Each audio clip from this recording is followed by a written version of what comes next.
Un chantier trop cher pour les finances de Tisséo qui allait pénaliser les autres communes par une recherche effrénée d'économies sur la qualité du service public pour pouvoir payer cette troisième ligne. Je voudrais dire deux mots sur un sujet qui est central pour notre métropole, évidemment, c'est toujours cette troisième ligne de métro. Nous avons tenté pendant des années de vous convaincre qu'il s'agissait d'un projet qui n'était pas adapté à l'ensemble de la métropole.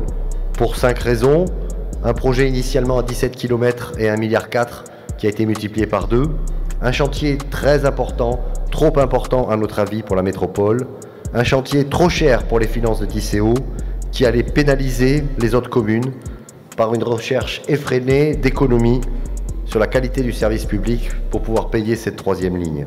Enfin, une partie sud de cette troisième ligne que nous ne sommes pas seuls à considérer comme absurde. Nous n'avons pas gagné cette bataille.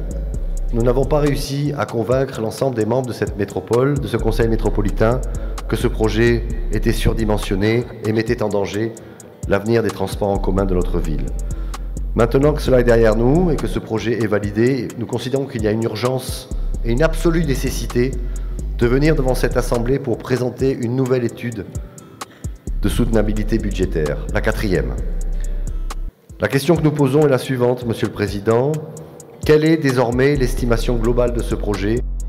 Alors que l'étude de soutenabilité budgétaire prévoyait une inflation maximale de 1,75% pour les 10 prochaines années, nous sommes maintenant à des taux qui sont 3 fois plus élevés et nous ne savons pas de quoi demain sera fait. Nous avons par ailleurs lu votre déclaration, Monsieur le Président, entre les 2 tours des législatives. Vous posiez la question aux futurs députés. Vous évoquez pour la première fois un subventionnement massif supplémentaire aux 200 millions. Est-ce à dire que ça ne passe plus? Est-ce un aveu de faiblesse? Ce que nous disons simplement, c'est que maintenant que ce projet est validé, il nous faut connaître exactement les conditions de réalisation de ce projet, à la fois sur le calendrier et à la fois sur le coût.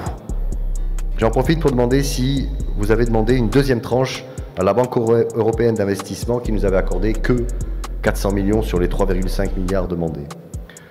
Nous devons donc connaître l'impact de cette troisième ligne de métro sur les finances de Tisséo et par conséquent sur les finances de notre métropole pour les années à venir.